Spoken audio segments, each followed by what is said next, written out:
What's up, Boiler Nation? It is Tuesday night. It's September 23rd, 2025, and you're listening or watching a brand new episode of the Boiler Breakdown podcast, sponsored by, like it is every week, Mad Mushroom and The Shop. More about those great sponsors later. But I'm Tanner Lee, co-host Aaron Lynch and Evan Webb in the house. Fellas, how we doing on this gloomy Tuesday night? Doing all right, how are you, Tan? Doing good. It's officially fall. Fall. My favorite time of year. You know, I was thinking the other day. I think my favorite months out of the year are September and October. I'd agree. I can see September. Okay. I don't know about October. What would your other go-to month be there? Probably be March or April. Golf season. All right. Respectable. And March Madness. And March Madness, yes, which I have such a love and hate relationship with March Madness. But better as of late. Hopefully it won't be. Hopefully 2026 will be a March to remember. March/April to remember. How about that? True. Yes. Yep. Hopefully it's not just a March to remember. That'd be bad. Yes. We've been through that. Yes. We've been through that. Yeah, been there, done that. But unfortunately, we will be discussing another Boiler loss at hand tonight. The Irish successfully defended the Shillelagh Trophy for the 9th straight time, 10th straight time, something. I don't know. Could have told me 1,000, Yeah. 20 million. I don't know. By final score of 56-30. Even though 26 points is not the best, it was a heck of a lot better than last year. Mm-hmm. But before we get too into the weeds, Evan, do you have a trivia question for Aaron and I this week? I do. Okay. So pretty straightforward. So this season we've seen two wide receivers have games with back-to-back games with at least one touchdown scored, and that's Nitro Tuggle, who caught one in Notre Dame and USC, and prior to him, with the first game, and then SIU. Besides those guys, who is the last Purdue wide receiver there to score a touchdown in back-to-back games? You cut out there on mine. I've said wide receiver. Oh, sorry. Who was the last Purdue wide receiver? The key term there is wide receiver to score a touchdown in back-to-back games. So no tight end. It's got to be a wide receiver. Yep. Tell me who it is and which, if you can, a bonus point if you can get the games. Not a running back. It's got to be a wide receiver. Yes, it's a wide receiver. That's the only hint I'll give you. It wasn't last year, right? Not giving you any hints. Okay. Wow. I am blanking on wide receiver. When I made this, I was like, this might be too easy. I wasn't sure how easy this would be, so I'm proud of myself for this one. I did not know this answer when I looked it up. I was mad that I didn't know it, but I doubt this is right, but I'm going to take a stab at it. Okay. I will not tell you if you're right or wrong. I'll wait for both of you to answer. So give me your answer, Tan. Charlie Jones against Indiana and Michigan. Okay. I think it's later than that.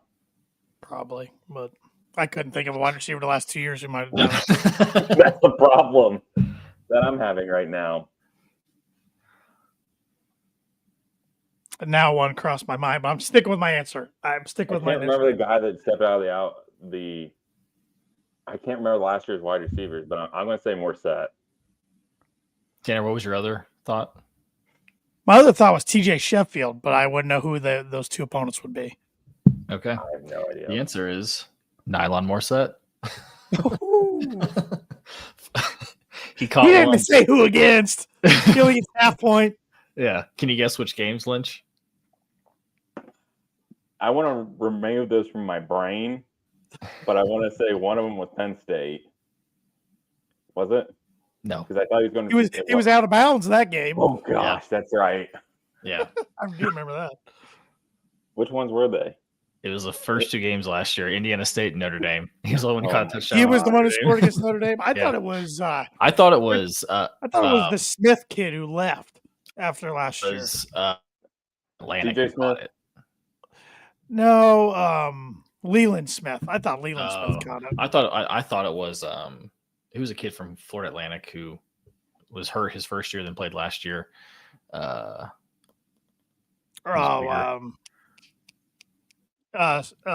with an E. Edrin? Yeah, Edrin. Yeah.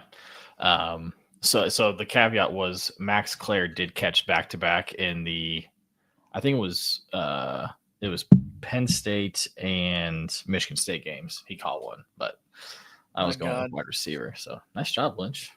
I had when I was thinking of this, I had no idea. When you went Charlie, I was like, "There's no way. That's too long ago." Yeah, well, yeah, I just couldn't. I was blanking. So, and he was awesome in 2022. So I took a stab at it. So, all right, good question. But going back to the Notre Dame game on Saturday, like I said, the Boilers were defeated by a score of 56-30. They were only down 12.5 though.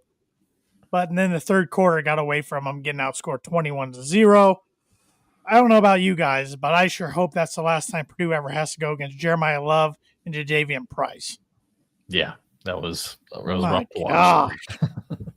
It's just like last year. If they got outside the edge, goodbye.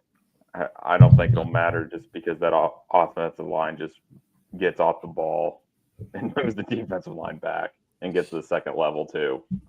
You know, and maybe next year it might not matter, but maybe next year we need to root for Notre Dame to win their games before they play Purdue.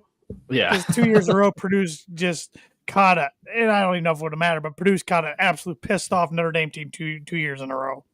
Yeah. And I mean, frankly, because last year they couldn't lose 2 in a row just because of their schedule, and this year they couldn't lose 3 in a row because they got to go to Arkansas, which Arkansas's got some set of problems. But losing 3 in a row, the first 3, that would have all but sealed their fate to not make the CFP. I don't think they can lose one more now. I think they got to win either. Yeah, and win convincingly for a lot of these games. Yeah, I think the win against USC is going to have to be good too. Like it's going to have to be double digits. Yeah. Yeah, they got Boise State in 2 weeks too. That won't be cakewalk. But. Yeah, their defense has caused. Credit to Purdue. I thought I was really glad with how Purdue's offense played. You can definitely tell there's some our friends who are Notre Dame fans. Their reservations about Notre Dame defense is warranted because there was some. The defensive backfield is struggling. Yes. Let's put it that way. And let's get into that a little bit. So we're through 4 weeks now. We're on a bye week. At least record-wise, Purdue's right where I thought they'd be, 2-2.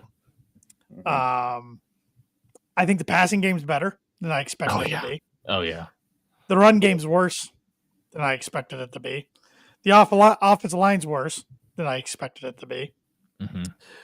Pass rush is non-existent. Defensive line has its moments, but I'd say it's probably a little worse than I expected to be. I will say linebackers are better than I expected. Defensive backs, about where I thought they'd be. They struggled Saturday, but they're about where I thought they'd be, kind of up and down. That might be one. Playing a lot of bodies.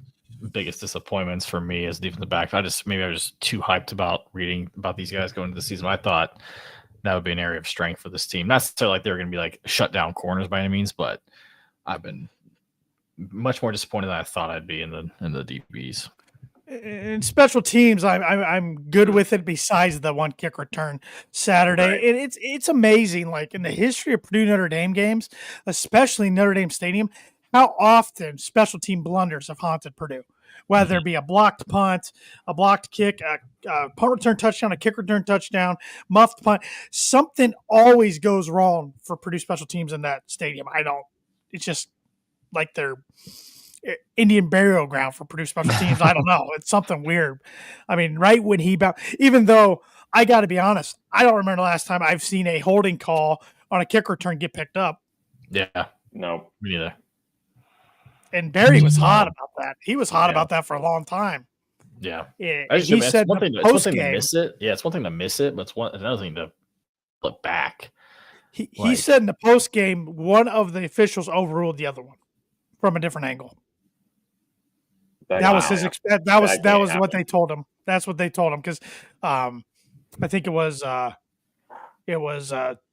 Newton asked him about it. I was listening to it on the post game on my drive home from my parents' house, and he said, "Well, explanation I got's one overruled the other via their angle." I'm like that. I'm so sick of that across football, college, NFL. Yeah. There's too many flags getting picked up just because one ref wants to call it, the other ref doesn't. All that stuff. So, Yeah. But Lynch, you had to be a little disappointed, and discipline's a big thing for you. Penalties. Purdue was definitely penalized more this game than they had been, which I think we kind of thought they might be on the road, but there were some 7 for 75. Yeah, 7 for 75. That's atrocious. And only being -1, I should say, in the turnover differential, which was kind of shocking. I was expected to be higher. But when you have these silly penalties and you're getting blown off the ball on very many occasions, now I will say, made the comment last week, Notre Dame's secondary 103rd ranked in the FBS. They definitely showed why they were ranked 103rd this past week.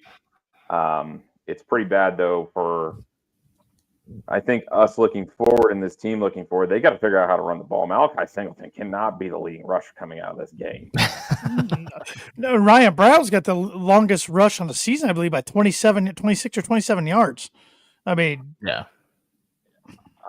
They need to, if the one thing I've noticed is that we don't pull a lot of guards, tackle, centers on any runs off any. I understand it's like when our RPO look that you can't, but we don't even try in regards to try to manufacture the runs. We're trying to put balls on the outside, and granted, Tate Brown has definitely vastly improved from his start against Oregon versus something like this.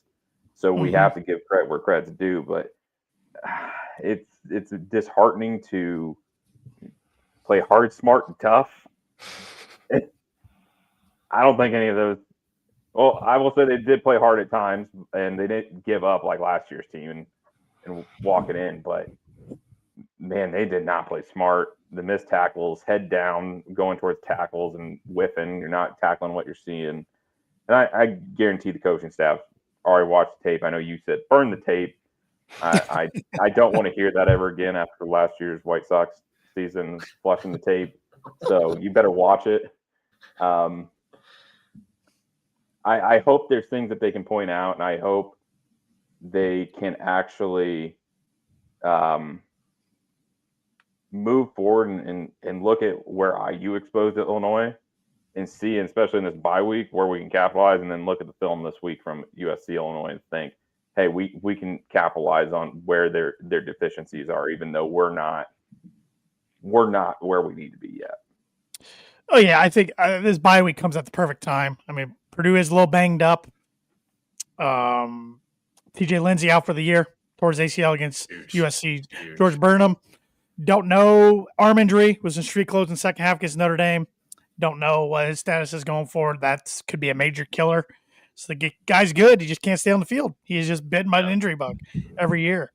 We still haven't seen Morissette or Chauncey Magwood yet on the field. Hopefully they can be ready to go against Illinois. But I've been so pleasantly surprised by the wide receiver room. I was worried about that room, and now I'm like not worried at all. And Ryan Brown, like you said, Aaron, has improved a lot. Sure, he's got to make some mistakes. I mean, he had a pick that got tipped the other day, but he makes plays. The dude makes plays, and he's shown the last 2 weeks he can even take a pass and take it into the end zone, which that was a beautiful play call by Horton to start the game there. Henson start the game there. I will say this: Odom's press conference and what he said, he can win. You can win with a quarterback like Ryan Brown. You can't win it with an offensive line like this, though. No, they got to get that straightened out, and Tom Dienert said it perfectly today on the Golden Blacks podcast. You're stuck with what you got. You can't pick up new additions during the season. So and no trade deadline. If there's better linemen behind these guys, they'd probably be playing already.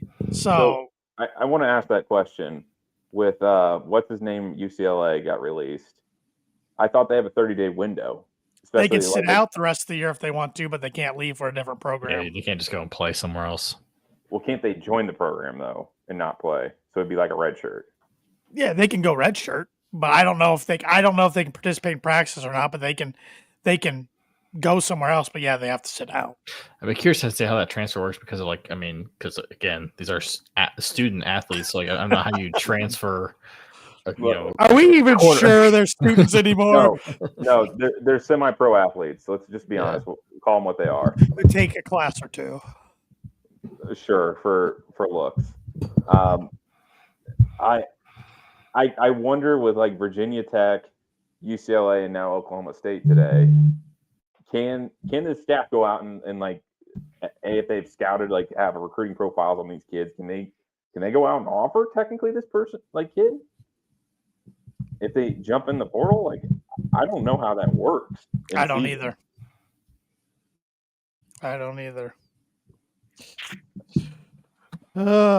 1631 says go Irish. Yeah, get out of here. Yeah. I was thinking today, well, we get at least 3 more cracks on them. 26, 27, 28. Then we don't know the future of the series. Now, assuming one of us doesn't cancel. Who knows? Yeah. Who knows? Landscape could be vastly different in 2 years. That's true, but it could be. I don't think it would be Purdue. I don't think it would be Purdue canceling. Yeah. No, it'll be relegation canceling. No, come on now. I think one thing looking back, I think there are positives. I mean, yes, I don't like that defensive backs are leading tackler on this team right now after 4 games. That's concerning to me. Yeah. But if we look where we wanted to be, and I think where this team wanted to be, effort's there. Can't deny it. They are playing hard at times. I would say first few weeks they definitely were. In USC, they didn't give up. I think it's going to be big how they play in October because I don't think we're going to win a game in November after seeing Saturday. It's going to be more challenging than October. October is going to be the barometer. It's programs that you want to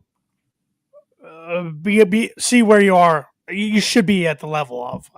Is what I'm trying to say. And I mean, yeah, there's a real opportunity there. Purdue can come out of get a winning record in the month of October. Do you think that's more of a fan thing where we measure the barometer? Because it doesn't sound like the staff measures the barometer.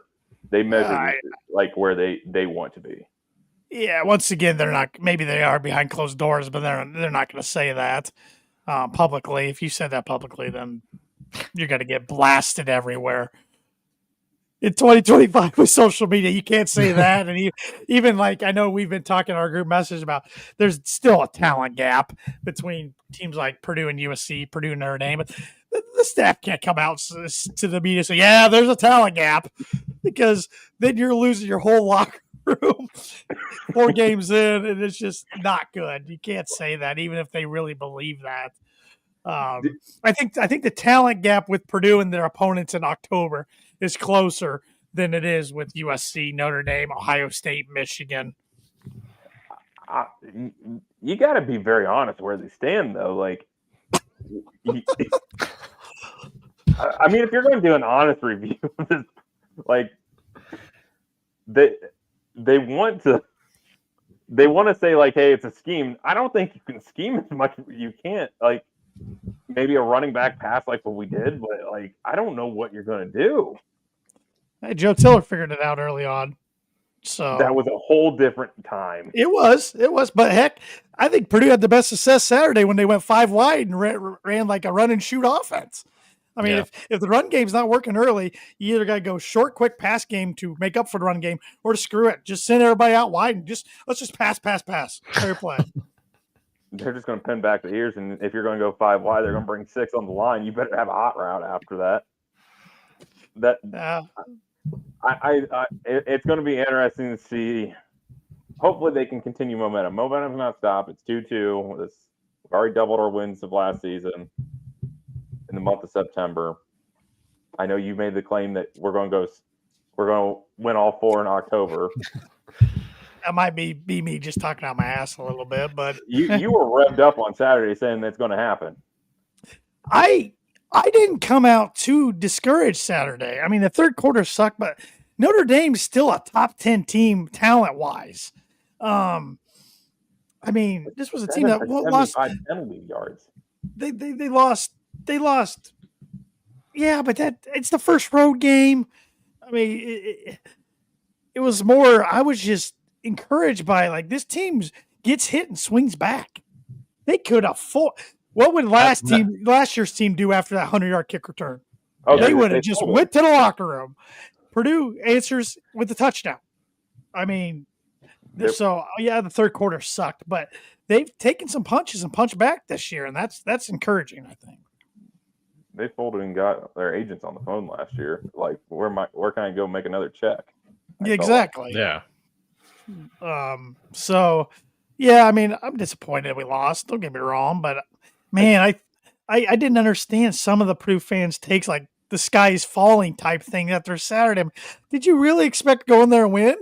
I mean, everything would have had to go Purdue's way and everything against Notre Dame just for Purdue to squeak out a win. I didn't expect 7 for 75 yards and penalties and get blown off the ball. It was going to happen. It was going to happen one game this year. Eventually, the penalties, at least, maybe not blowing off the ball, but the penalties. I mean, I know we talk about Price and Love's speed, but I mean, on those runs, the linemen were on the second level on Powell and Cray. Yep. And I was like, well, they can't get to the ball. There's a reason Notre Dame produces pro after pro after pro on the offensive line. Correct. And I just hope that we don't see 7 for 75 again this season. Well, yeah, especially against they can't get away with that against too many opponents. So, yeah. I mean, just clean some stuff up during the bye week. And, one thing, I hope we're done with the rain delays and storm delays. Yeah. Can't be delayed this week. I mean, that's what sucked, too. Just after Purdue forces their first turnover on the year in a strip sack by Miles Slusher, which was a great hit, blindside sack on C.J. Carr. I mean, storm delay, and Purdue really needed to get 6 coming out of that delay to get a field goal really hurt, but because then the kick return happened. But like I said, Purdue punched back. So, but yeah, ifs, ands, or buts there. I will say I wonder if Will Hell has regret after this past weekend, but I think he's doing just fine financially. So, yeah, I'm talking just leaving Purdue. Yeah, well, maybe that's our telling. If we would even if let's say Odom keeps what considered the best talent what we had on this team, is this a better team? I don't know. I mean, we definitely have some athletes, and we definitely have another offensive weapon. That's for sure. I think Thieneman would have been a major difference maker in the secondary. Sure. But it could, would have, should have. You got to play with what you got, and especially what Tom said today. I'm just discouraged. The only way you're going to win is playing smart. I need to get you a shirt that says something about penalties. I don't know what, but it's just something you can wear on this podcast about penalties. I'll have to figure that out. Glad you weren't watching the game with me because I was like, you got to be kidding me.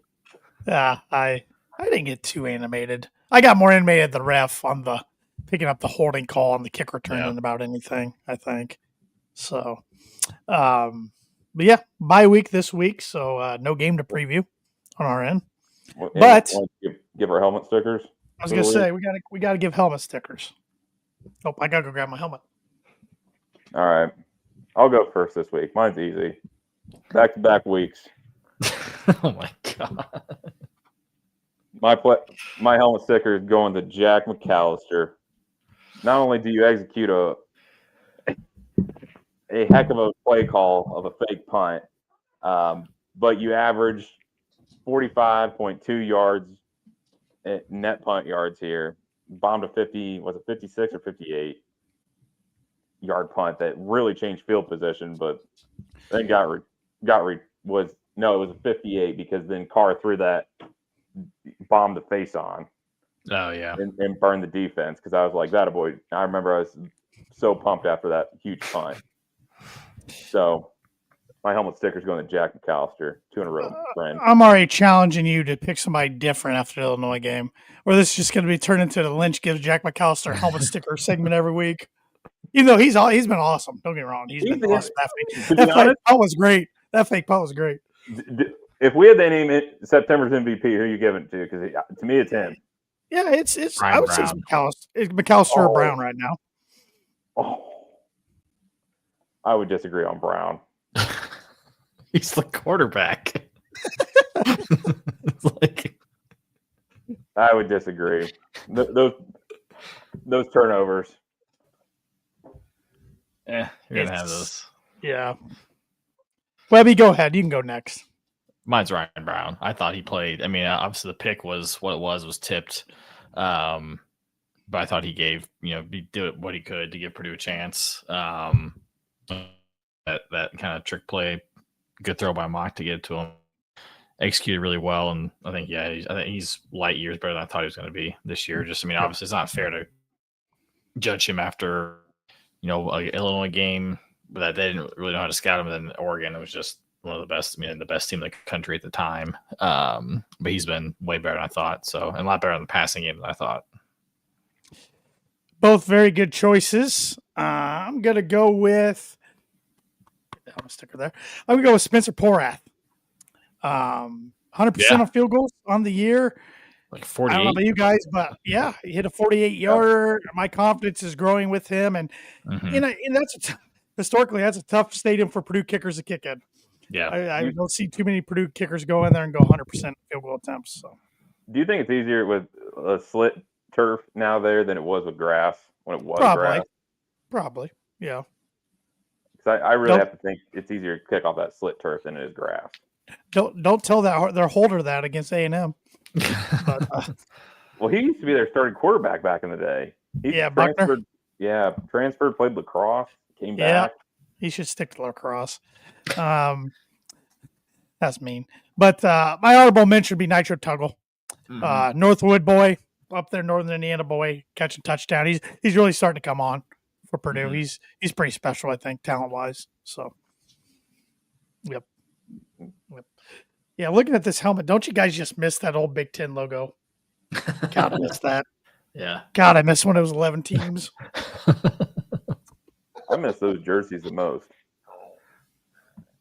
That's back before that. Well, Hope put the names on, but that in Tiller days, we didn't even have names on the back of our jerseys. Can you imagine that now with this team, with 83 new guys?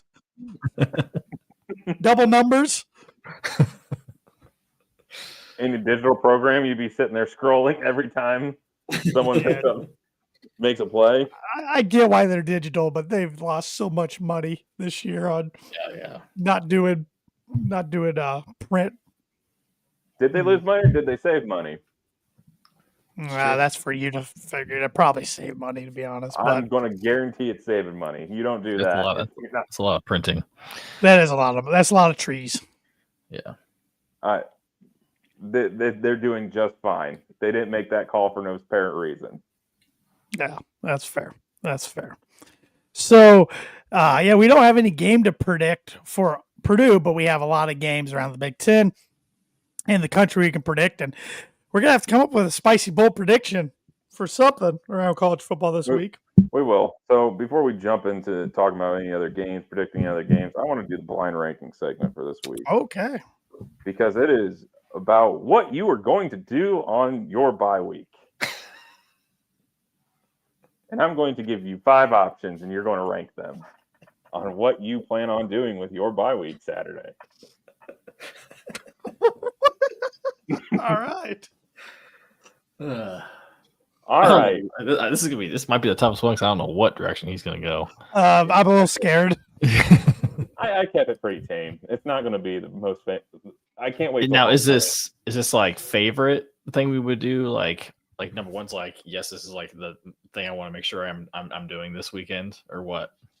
No, it's activities. It literally is activities. Right, but All am right. I ranking this like is number one? Like this would Oh be yes, my yes. Number Okay. one is what you're going to do. Just like everything else. Number one's what you're going to do. Number five is not like what you won't Yeah. do. So, number one, you're going to read the message board and look for basketball recruits.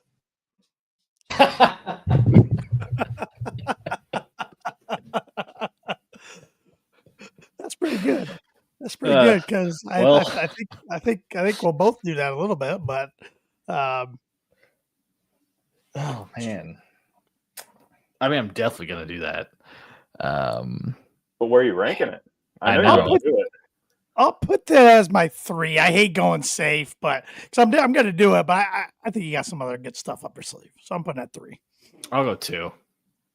I feel something gonna pop off soon, so I'll be glued to it. Yeah. Okay. Yeah. After today, I agree. All right. Number 2, watch a completely different sport this weekend. 5. Okay, hold on. You say sport like you're not counting the NFL as a separate sport, right? Like that's No, this is Saturday. This is Saturday. Okay, duh.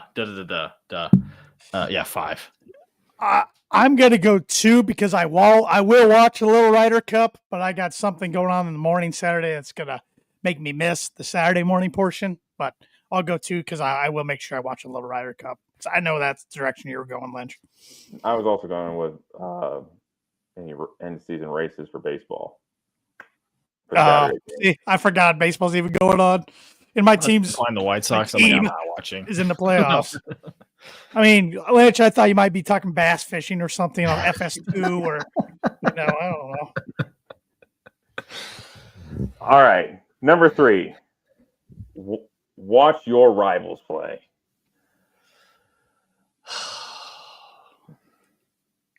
Rivals being Notre Dame at Arkansas and IU at Kinnick. Yeah, I'll put this at 1. I know I'll be watching football later when I get home after I play some golf Saturday morning. And also I'll be watching Ryder Cup and probably the IU Iowa game. We'll probably miss the Notre Dame game or majority of it. If this is your number 1, I'm going to be furious with you. See, I'm trying to think. I have an idea of another one you might. His wife went to IU. Yes. She has a wedding this weekend, so okay. I'll be home alone, which usually is the better time for me to watch it because then I can scream. It's a night game, though. It's 3:30.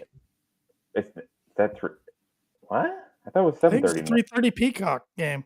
No, because the 7:30s. She's working away, Penn so State, she's Oregon. from like noon to midnight. So I'm fact checking myself here real quick. I thought it was night, Kinnick. It's 3:30. Yeah. Okay. So I did 2 and 5.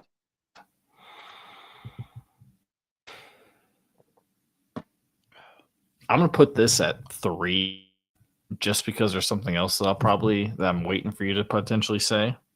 I will watch, but I might watch. I'm really intrigued. I'm honestly more intrigued about the Illinois USC game than I am those other 2 games. Illinois. Yep.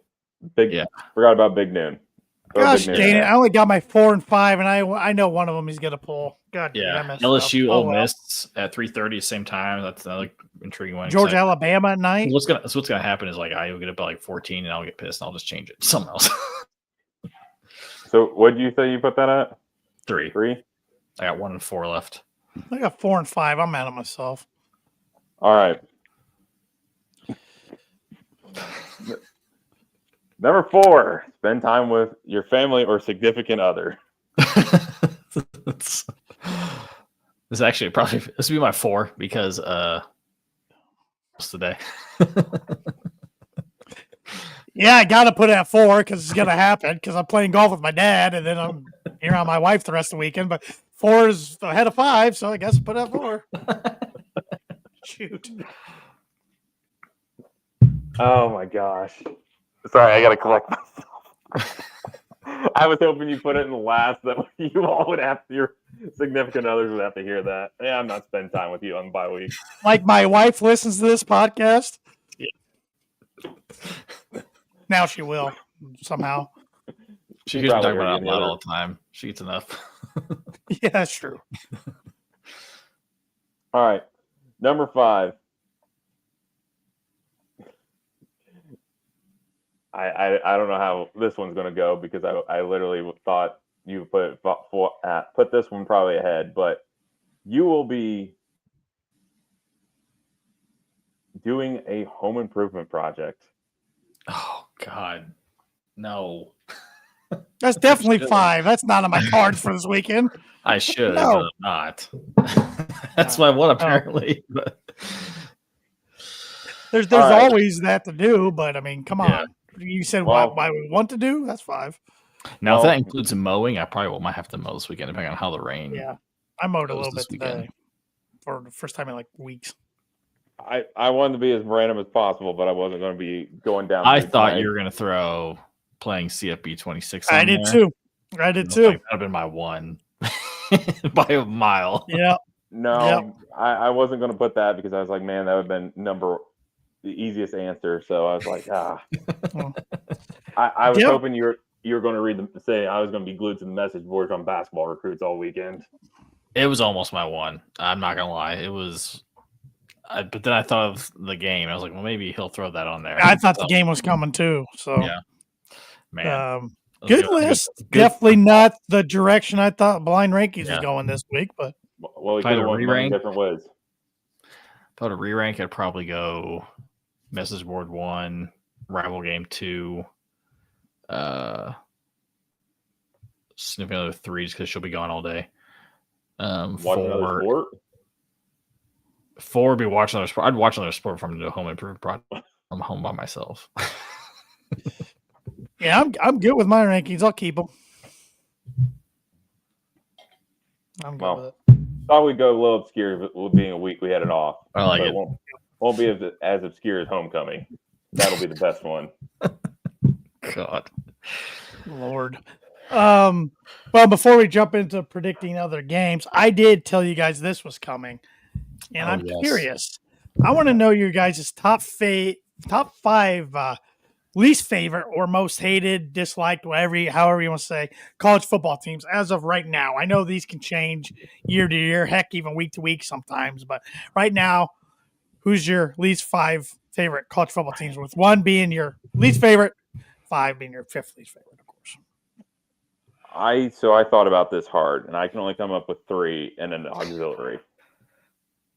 So, the 3 being IU, number 1, Notre Dame. Agreed. Number 3, Ohio State. I just can't, especially on Big Noon with Gus Johnson. Get it out of here. I just no, I can't take it anymore. Number 4 is auxiliary because it's a person. It's not a team, and it's Brian Kelly. Yep. That's fair. I couldn't stand him at Cincinnati. Couldn't stand him at Notre Dame. And I'm glad he's at LSU because the media coverage around Indiana is not around that anymore. But, man, I can't even stand him there. Yeah, I just want to retire. He's a jerk. But that's my list I can only come up with. All right. I don't have any feelings for row the boat or anything like that. He's pretty annoying, too. For me, yes, it's hard to get 5. But right now, number 1, this is actually like I didn't think it was going to go, but my number 1 right now is Indiana. 2 years ago, they wouldn't have been number 1, but it's just because of Cignetti's pretty damn unlikable. Yeah, and they're just really good, which is really annoying. Yeah. I mean, he's a good coach, but he's just. I mean, they're up like 50, and he just looks pissed off at the world all the time. Yeah. He's just an unlikable dude. Number 2 is Notre Dame, but although it's getting easier and easier because I like Marcus Freeman so much. Oh, I still can't. I know it's hard. Like I still I hate them, but I think the playoff game last year kind of broke my brain when they had played Indiana because forever it was always the two play each other. In that game, but then when it was actual massive stakes, it's I'm actually probably cheering for someone who's always been never Notre Dame. But they're number 2 for sure. Still, I didn't find myself. Last year I couldn't really get mad because of just how awful it was, but this year I didn't find myself getting that mad at whatever. Usually in a rivalry game, like, I'll find anything to get mad or annoyed by the other team. Like, but I didn't find myself doing that on Saturday. Maybe just because I kind of knew how the game was going to go. Number 3 is Illinois. We're 3 for 3 so far, Webby, you and me. Just mostly, I mean, actually, I do have 5. I don't know why I'm thinking. I don't know why I said 5. 3 and 4 could be interchanged. But I'll say Illinois 3 just because they're in the Big Ten, having to deal with their fan base. They're real cocky. Obviously, they've been good. They've gotten really good. You know, Bert's a good coach. I don't think they're going to be. He's annoying though. On Saturday, I mean, I think I even said last week I wouldn't be surprised if you blew them out, and they did. Killed them immediately. Obviously, you know, they'll be pumping up that number 9, beat number 9, but I think I don't think Illinois was even close to a top. I mean, I think top 20. I would say closer to 20 than they are top 10. Still a solid team, but I'm just gonna be curious to see how they respond because as we saw, like, it's one thing to get beat bad, it's another thing to get beat by 50 and try and come back from that, especially against like an interconference opponent who you thought you were better than. And then obviously the rivalry, we play them almost every year, so that's that. Number 4 is Tennessee. That's a good one. That's a good one. Yeah, I just like I didn't have it, and I was like, oh duh. Obviously, that's a good one. At a conference, so obviously we don't really deal with them. It's just mostly that Music City Bowl. Man, they came after us on Twitter. I had never experienced anything like that. Which, like, the podcast, they were cool people. Yeah, I still follow some of them. Yep. But it's annoying to see that fan base again. I mean, obviously solid. I mean, a great program, great team.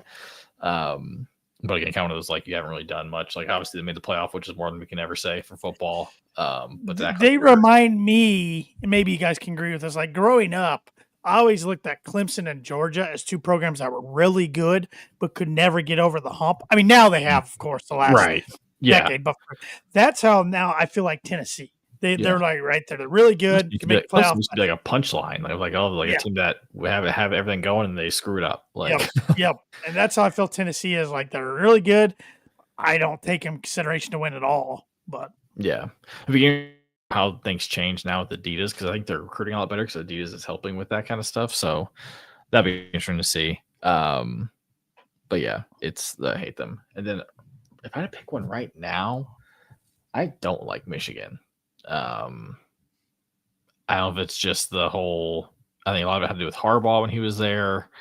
Again, I mean, obviously they won a national title, so that's incredible. But there's like the whole cheating scandal and just how people, or the sign stealing and how people reacted to that. It just kind of just rubbed me the wrong way. Like I cheer for Ohio State every time they play now. Like for the last handful of years, I've pulled for Ohio State. So yeah, I think that's probably my 5 now. We grew listening to Gus Johnson on that game. I'm sorry. I just don't watch them because I assume they're going to win 50. Oh, I mean, we were 3 for 3 on the first 3. I'm right there with you. Mm-hmm. My number 4 is Colorado. Yeah. I've not been a Coach Prime fan. Of course, I follow a lot of Colorado media online. Yeah. And so that's all I ever see on Saturdays. And so I've enjoyed them following a little bit. And I think number 5, I'm going to say LSU, even though it's more Brian Kelly factor. Mm-hmm. Another one I almost threw in there is Wisconsin just because they've drummed us for 20-some years. Yeah. And it's just so annoying. But I could put Minnesota in there because of Fleck. I could put a lot of Big Ten teams. I feel like I thought about Nebraska. Yeah. That was more with Scott Frost because he was just a pompous ass. See, so it's really not a team. It's the actual person running the team. Right. Yeah. Like I have a soft spot for LSU. I've always thought like their colors are really cool. Like I like, when Joe Burrow was there, I thought that was a really fun team to watch. So it's hard for me because I usually pull for them. It's kind of like if I had to choose an SEC team, I'd probably pick like an LSU because I think going to a game at Death Valley would be incredible. But the fact that now Brian's Kelly's stupid face on the sideline, that makes it really tough. One thing that's always bugged me about LSU's field is how they have the yard marked every 5 yards. Yeah. I don't know why it just really bugs me. Why? Yeah. But It's they a lot did it to look because at. of official. Like it was against like the backstory is because an official was like couldn't see, and that's why they did it. Interesting. I didn't know the backstory there, but still don't like it. Speaking of LSU real quick, since they play Ole Miss this week, did you see that? Did you guys catch any of the news today, like around that game? With Kiffin's daughter in weeks. Yeah. Yes. Why is this making to this podcast? Wait, what happened? So Lane Kiffin's daughter came out. She's dating Weeks, who is one of the linebackers on LSU. Like it came out, and they're in a relationship, and Lane Kiffin responded to a tweet about it, said, "Take the over." Which one is it? Because all three brothers play and actually play. Because they were, I know them because they were on that SEC documentary on Netflix. It was really good. And they're dropping a Lane Kiffin documentary this Wednesday. It's like, why all this stuff's coming out? Let me see here. It is, which weeks is it? Whit Weeks. Whit Weeks, so it's the oldest one. Yep. Because there's a GIF going out there of Anthony Edwards of the of Timberwolves doing the X cross chop. It said every time he makes a tackle this weekend, he's going to look over to Lane Kiffin and do the cross chop. I don't know. I just found out about this evening. I thought Lane's response was pretty funny. So, because the documentary revolves around how he was really considering taking the Auburn job when it was open instead of Ole Miss, and how his daughter, this one, like made a video asking him please to stay and all this stuff. So, yeah.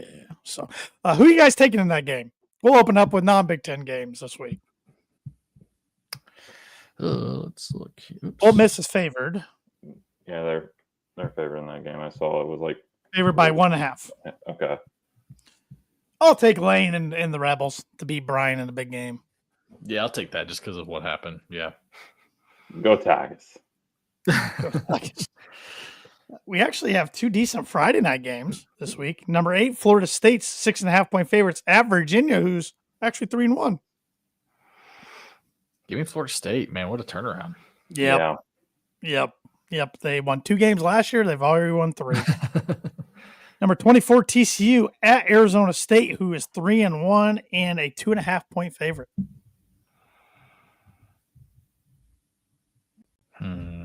Give me Arizona State at home. Yep, I'm taking the Devils. They need to win this one, I think. I don't know how many they could drop in the Big 12 and still win it, but they've already lost the game at Mississippi State. So, number 22, Notre Dame, 3.5-point favorites at Arkansas. That has went down. It was 6.5. Okay, it's went down by 3 points. I watched Arkansas against Memphis last week. They blew that game. I was actually impressed though, like how they were playing though. They should win that game at home though against Memphis. No, it was on the road at Memphis. It was on the road. It was on the road. They should beat Memphis. Come on, you're Arkansas. But I'm still going Notre Dame. Yeah, I think Notre Dame wins pretty easily actually. Auburn at number 9, Texas A&M, who's 6.5-point favorites. I think A&M wins by 2 touchdowns. I think they. Number 15, Tennessee, Webbies to Volunteers, 7.5-point favorites at 4-0 Mississippi State. Talk about a turnaround start to the season. Is this a night game, Stark Vegas? No, it is 4:15. But they already beat Arizona State at home this year. Yep. I think Tennessee goes in there and takes care of it. That offense is very, very impressive. Yeah, I think Tennessee wins. Tennessee, yeah. Go Vols. Arizona 3-0 at number 14, 4-0 Iowa State, who's 6.5-point favorites. Give me the Cyclones, Matt Campbell and the boys. I think they're going to be in the Big 12 championship. They've looked good. Yeah, I wanted to really pull the upset to be different, but I'm taking Iowa State. If they do get there, is this the year Matt Campbell finally gets lured away by because there were some big-time jobs now. I mean, I don't know. I mean, he may just likes it there, which is good for him if he does. And he signed a big extension last year, if I remember correctly, too. But still, that doesn't mean anything anymore. Do you think it goes NFL? No. I don't think if Cincinnati opened up, you'd consider it. Cincinnati shouldn't open up. It's not whatchamacallit's fault that Burrow got hurt. Can't stay healthy. It's their general manager and their owner for not just being cheap. No, they shelled out all their money on 6 players. Well, yeah, that's stupid too. Number 17, Alabama, 3.5-point dogs at number 5, Georgia. I think Georgia rolls. Me too. I think Alabama gets their second loss. Yeah, and depending on how bad it is, you wonder. I mean, you used to wonder how hot that seat really gets if Georgia just embarrasses them. Well, looking at Alabama's schedule, they still play Vanderbilt at home, at Missouri, Tennessee at home, at South Carolina, LSU at home, Oklahoma at home, and at Auburn. Some favorable games at home, though. I mean, if you're going to play those games, I mean, might as well at home. Nothing like Florida's remaining schedule. You guys see that thing? Yep. I see one, maybe 2 wins left. Yeah, after they lost to, what was it, South Florida? Like they showed that it was like they had the hardest schedule in the country. It's like, I literally think they're going to maybe be best case scenario 3-9. Yeah. It's crazy. Because they didn't have to play the last 2 national championship representatives in the same season like us. So, yeah, true. But I'd still rather have our schedule than that. Number 25, BYU, 6.5-point favorites at 2-2 Colorado. Give me BYU. I think BYU smacks them. Give me Coach Prime. Oh, God. You make me sick. Ugh. Yeah. I heard Shadir is, honest to God, not even the full scout team quarterback. He's splitting it with Bailey Zappi right now on the Browns. From Western Kentucky? Yeah, they're splitting scout team snaps. Yep. Maybe you should have let Baltimore or Philadelphia draft you like they both wanted to. Yeah. I think just like how Mike Evans made Johnny Football, I think Travis Hunter made him. Yeah. All right, Big Ten games. Fox Big Noon. Number 21, USC, 6.5-point favorite at 23 Illinois. Can USC win a 9 a.m. Pacific time game? No. Yeah, I mean, this is a true test, obviously, for Illinois. I mean, Indiana's offense just carved them up. They're not going to have one of their better defensive backs for a while because he had surgery. And as we saw, USC can put up some points. The real kicker is going to be if their defense can stop Luke Altmaier in that squad. Maybe it's just wishful thinking, but give me the Trojans. Yeah, close one. I think this is going to be probably one of the closest games of the day. And I'm still – you can still get the Big Ten title game 1 loss. So give me Illinois. Sure. That dream's over, Lynch. I'm sorry. I think it's over. Part of me, even though I can't – I can't stand Illinois, and they're my 3rd least favorite college football team. Part of me wants them to win so they're ranked coming into Ross State the following week. But I don't think they're going to. I think USC wins and covers the spread. What was the spread again? 6.5. Okay. Yeah, I think USC wins by double digits. We'll see. If USC wins, that's going to, I think, to spell a lot of trouble for Illinois because they have some tough games still to play. And say they get smacked, it'll be interesting to see where their mindset is coming into Ross State, back-to-back big losses. Yeah. So, interesting one here. 3-1 Rutgers coming off a loss to Iowa at 2-1. Minnesota is a 4.5-point favorite. Give me Boat Boy. Minnesota's not too bad. That game was actually good on Friday night. I was scoring points. I was shocking. Rutgers let them have it. Rutgers, I thought caved away that game, in my opinion. Give me the Knights on this one. I'm taking the Fleck and the Golden Gophers in a close one, like by field goal. I think it's pretty close. Do you Number think 11. He gets hot? No.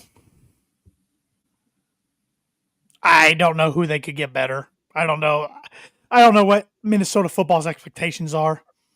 I mean, He's done a pretty good job there.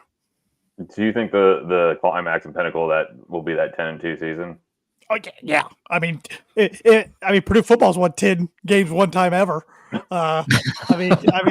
So yeah, I don't know if Minnesota ever had. I think they did win a national championship back in like the 50s. They 60s, because that was like part of his big introductory press conference where he says that we're going to do something we haven't done since like this year. I think a lot of people were like, "What did we do?" And people were like, "What did we do that year?" Because no one cared. He really said they're going to win a national title. He said something we're going to do, like I think in his introductory, like, or like when he like at like a basketball game or something, he's like, "We're looking to do something that we haven't done here since." And he like throughout the year, I think it was the year they won a national title. It was like in the 60s or something. I think everyone was just like, "What happened that year?" It is incredible that he's outlasted Jeff Brom at Minnesota. Oh my god! I remember when he got hired, like, who's going to last longer, Brom or Fleck? And it was like, oh, Brom's going to last way longer than Fleck. Yeah, he's going to be gone in like 2 years. This is 9th year there, or no, 8th year there, 8th year there. Crazy. Yeah, they also have a Heisman winner in that program too. Yeah, they got some history there. Number 11, Indiana, 7.5 point favorite at Iowa, who was 3-1. I don't remember the last time IU's won a road game against a team with a winning record. It's been a while. Yeah. Man, they looked very impressive on Saturday, and I hated every second of it. I think they roll by down plus. I think it's an absolute shellacking. I hope I'm wrong. Hope Iowa's defense kind of hangs in there, but the way they dominated that line of scrimmage and like the receivers just had like wide open spaces. Like I don't know. I don't know if Iowa can put up the points. That's the other thing too. I agree. I do have a prop bet for you all. Do you think Cignetti waves at the kids? Yes. I think he does. If not, just my God. I think Brian Kelly would even wave at the kids. Brian Kelly would just give a single, like, just a one. I actually don't think Brian Kelly would, the sun would be in his eyes, so he'd look up there and look at people like, "Oh, that counts as a wave." That people would count that. Brian Kelly do a wave, and instantly get in his quarterback's face, start yelling. He'd swat at a fly, and people would count that as the wave. I actually don't think Cignetti's going to wave at him. He will. He has to. I mean, if he doesn't. Good Lord. Would that be a press line afterwards? I think IU wins, but I think it's by less than 10. I think it's a pretty close game. I hope you're right. I think it's pretty close. Pressure on them. I just hope you don't wave at the kids. I know they're going to wave. Oh my God. It's just more bulletin board material. Oh God, this next game, good Lord. Next on my list, number 1, Ohio State, 8.5 point favorites at Washington. I'd be curious. Obviously, Ohio State traveling out west, which they went to Oregon last year, right? They went. Yep, to Oregon. They won that game. Yeah. Yep. No, Oregon won that game.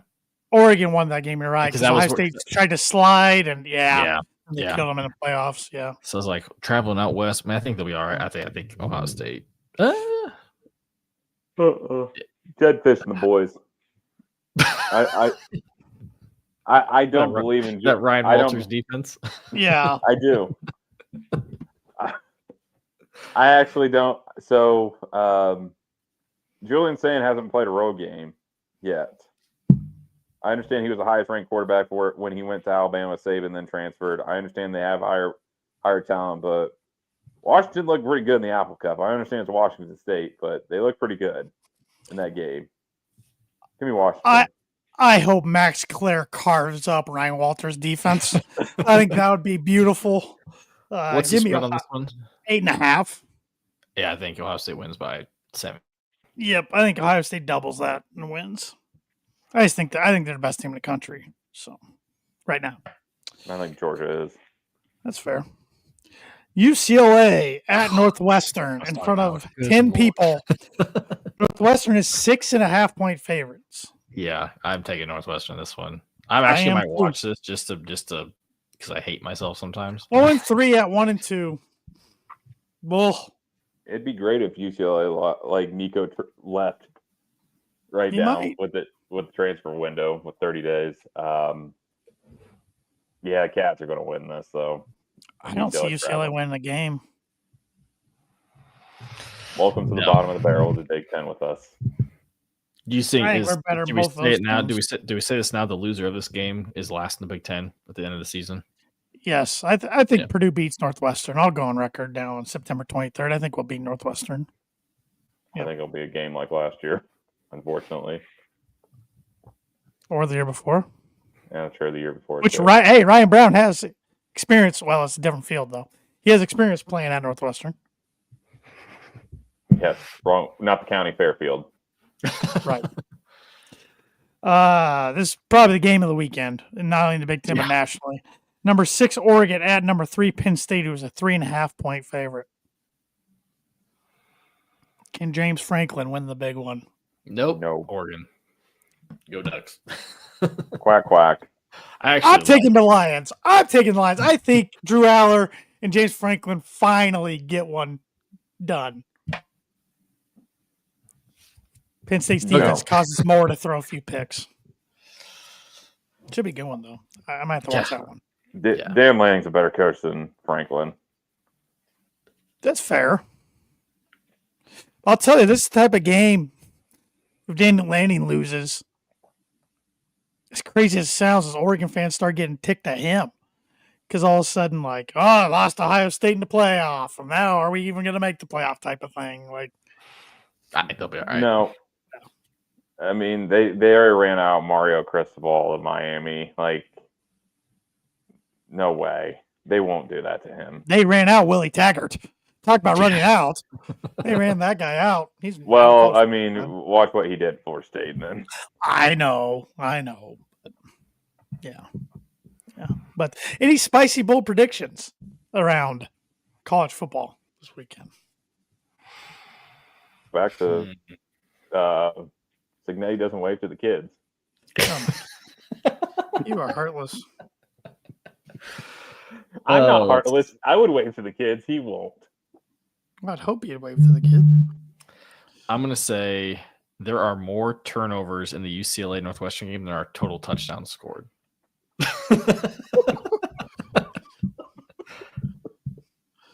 I'm trying to look for a really fun upset. Look at all these different conferences. Not finding anything good, though. Is Michigan on bye this week? Yeah. Yes. Okay. So I thought. Not finding anything good. Here's a real bold one. Oklahoma State beats Baylor at home. First game without Mike Gundy. Baylor's a 20.5-point favorite. Oklahoma State pulls the upset. Wait, I'm going to change my pick. UCLA is going to win. They're going to beat Northwestern. This is the first game without Foster. Usually you have that jolt after your coach is fired. After that, then it's all downhill. That's true. Saw Purdue play hard for Jared Parker. Yep. Not so much for Brian Brom, though. No. That didn't go so well. No, it didn't. Or maybe that was just playing against Jaden Daniels and Malik Neighbors and about a million other pros when we're throwing out Austin Burton and the boys. Drew Brees is our office coordinator. Love Drew. My God. My God, that was bad. Is that do you believe that's the worst bowl loss? It was laughable going into it. It's like, this is practice squad against the 85 Bears. I would say no, just because of the climate we're in. Like, because that Music City Bowl was still like starters. Oh, yeah. That was so bad. Terry and I were there like 8th row, like watching. Slayton burns us by 20 yards, and Webby and I look at you like, uh-oh. So that's SEC speed. Got it. That's 7 and 5 SEC speed. Oh my God. Well, what about the Heart of Dallas Bowl against Oklahoma State? Same thing. Patrick Higgins was coaching. Lame Oklahoma duck. State was ranked, for God's sake. They're pissed off. They're playing a 6-6 team. Yeah. There was a lot of fights. A lot of fights leading up to that game. In practice fights leading up to that game. Guys were just mad. So what? Yeah. We should do the blind ranking of the worst bowl losses in Purdue history.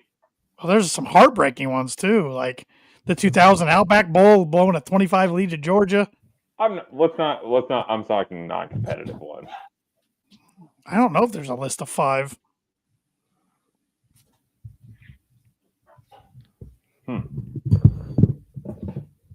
We'll put that in the hopper. Yeah, historically, I mean, I remember 06 watching it with Webby, Maryland before they joined the Big Ten, Champ Sports 24-7. Yeah. That was ugly. But like honestly, a lot of the Purdue bowl games are usually pretty close, even if they do lose. Yeah, you're probably right. That Heart of Dallas Bowl was like one of the worst ones starting in recent memory. Yeah. Yeah. There was I remember no one at that game too.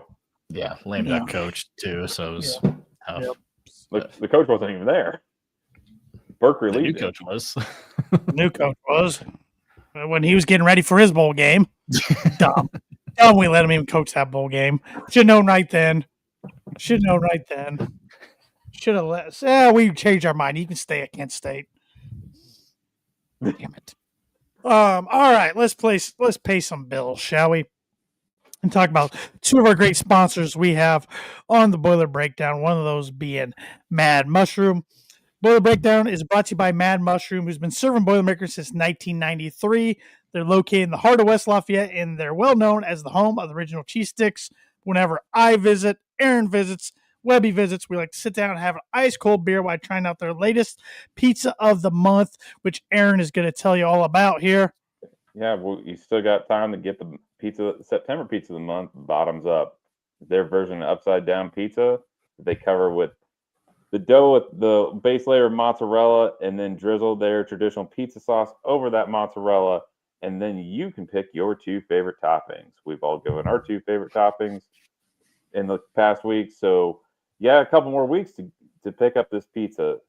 So, when you order online, use the promo code BREAK5 for any $5 off over an order over $20. Mad Mushroom, feed your head. Yes, feed your head, madmushroom.com, BREAK5, like Aaron said, and that's good for any food. So wings, grinders, cheese sticks, of course, pizza. Get it all. So, and Webby, where can our listeners and viewers get good-looking merch just like that shirt you got on? Absolutely. They can find it at the shop. Who's been making hometown apparel since 2011. They've now got 3 retail locations across the Indianapolis area, 1 in Carmel, 1 in Broad Ripple, 1 in downtown Indy. For all things Indiana, whether it be a university or college, they've got the Indianapolis football. It's not technically the Colts, but it's the Colts. They came out with some really cool stuff for them. Your Indiana Jones shirts, everybody. Yeah. Blue and gold for the Pacers. They even got Ohio State stuff as well. It's the one out of the state school. But if you can't go in person, you can go to the shopindy.com, use promo code breakdown, and get free shipping on your entire order. Yep, and they're Boiler owned and been great partners to our podcast for the last few years. So keep up to date with the latest going on with the Boiler Breakdown podcast by liking us, following us on all social media platforms at Boiler Break Pod. You can also make sure you are subscribed on your favorite audio podcast platform to our podcast. And if that's Apple Podcasts or Spotify, please give us that 5-star rating and review. We'd really appreciate it. So, well, fellas, let's boiler up, hammer down, and stay healthy during the bye week. Okay.